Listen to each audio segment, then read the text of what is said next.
جی بہت شکریہ. اس موضوع کے اوپر سب سے پہلے تو ہماری بنیادی تعلیم کے اندر جہاں پر ہم شروع ہوتی ہے اس میں تربیت کا جو ایلیمنٹ ہے جس کے اوپر بات آئی تھی، تو ہم تربیت ہم وہیں سے شروع کر دیں اگر ہماری تعلیمی نصاب میں. اور جیسے یورپین کنٹریز میں یا اسکینڈینیوین کنٹریز میں سب سے زیادہ مشکل ہے استاد کا بننا. اس کا جو کرائٹیریا ہے وہاں پر بہت زیادہ مشکل ہے. جیسے اگر یہاں پر ڈاکٹر یا انجینئر کا میرٹ لینا مشکل ہے تو وہاں پر ٹیچر بننا بہت زیادہ مشکل ہے. تو ہمارے ہاں تعلیم میں اور اس کی ٹیچرز کی قدر کو ہمیں جو ہے نا اس کو اجاگر کرنا پڑے گا، اور ہمیں اچھے پرائمری اسکول کے جو ٹیچرز ہیں ان کو بنیادی طور پر بہتر کرنا پڑے گا. جب تک ہماری بنیاد ٹھیک نہیں ہوگی، ہمارے وہاں پر جب تک ہمیں نصاب میں اشارہ توڑنا، جھوٹ نہ بولنا، یہ چیزیں نہیں سکھائی جائیں گی اس وقت تک ہمارا معاملات نہیں. ہمیں بستے نہیں چاہیے، ہمیں تربیت چاہیے، اچھے ٹیچرز چاہیے، اور انٹرنیٹ کی خرافات سے بچنا چاہیے. اس کے لیے اب یورپین آسٹریلیا میں پابندی لگ رہی ہے، باقاعدہ پابندی لگائی جا رہی ہے. اس چیز کو کرنا چاہیے، انشور کرنا چاہیے. یہاں پر مجھے ایک بزرگ کی بات یاد آ رہی ہے کہ وہ مدرسے میں داخلہ دیتے ہوئے وہ یہ پوچھتے تھے کہ بچے کو کوئی ہنر آتا ہے تاکہ یہ دین نہ بیچے. تو ہم نے اسکلس فل ہونا چاہیے. اور ابھی بھی ہمارے اکثر سب کے تقریباً رشتہ دار باہر جاتے ہوں گے، وہاں پر رہتے ہیں. میرا کزن وہاں پر 16 سال کا جب وہ کالج میں پہنچتا ہے، یونیورسٹی میں پہنچتا ہے، ساتھ وہاں پہ نوکری کرتا ہے. ان کے یونیورسٹیز کے اندر، کالجز کے اندر کریڈٹ آرز ہیں کہ آپ اتنے ٹائم پہ پڑھائی کریں گے اور اتنے ٹائم پہ وہ سیلف میڈ بنا دیتے ہیں. اس چیز کو انشور کرنا چاہیے. ہمارے ہاں تو ماشاءاللہ پوتا ہو جاتا ہے تو وہ اب بیٹا جو ہے نا وہ والد اپنے باپ سے لے رہا ہوتا ہے اور وہ پوتا بھی لے رہا ہوتا ہے دادا سے.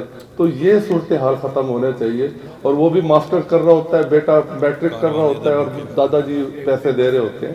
یہ سیلف جو ہے نا انڈیپینڈنٹ بنانا چاہیے. تو اس سے ہمارے اندر کانفیڈنس بلڈ ہوگا.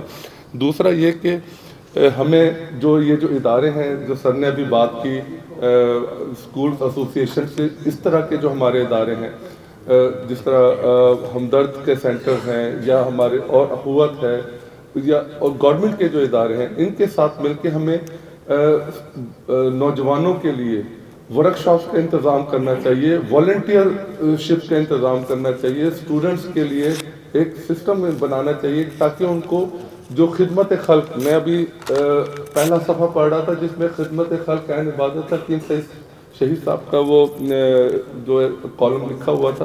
تو خدمت خلق والنٹیئر شپ کے اندر ہمیں آنا چاہیے تاکہ ہم لوگوں کو کبھی ہیپاٹائٹس کنٹرول پروگرام میں جیسے ٹی بی کنٹرول پروگرام کے اندر ہوں، اس کے اندر نوجوانوں کو آئیں تاکہ لوگ اس کے اندر پارٹیسپیٹ کریں. انہیں ہمارے اندر احساسات ختم ہو گئے، نوجوانوں کے اندر احساسات ختم ہو گئے. ہم نے احساس دلانا ہے، اور جب احساس نہیں ہوگا تو پھر باقی چیزیں کیا رہ جائیں گی. اور آخری بات میں یہ کہوں گا کہ میدانوں کو آباد کرنا چاہیے. اس کی ٹھیک ہے افادیت ہے، لیکن اس کی افادیت جو ہے وہ ایک لمیٹیشنز کے اندر ہونی چاہیے، پازیٹیو.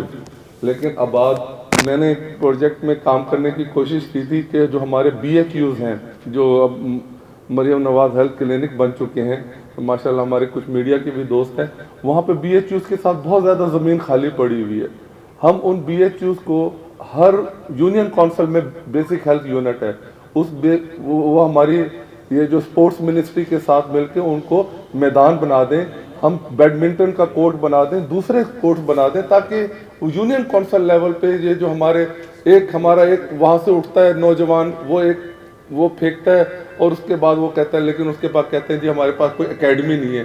تو یونین کونسل لیول پہ چیزوں کو یوٹیلائز کریں، ریسورسز کو یوٹیلائز کریں. ہمیں نوجوانوں کو چینلائز کرنے کی ضرورت ہے. بہت شکریہ. السلام علیکم.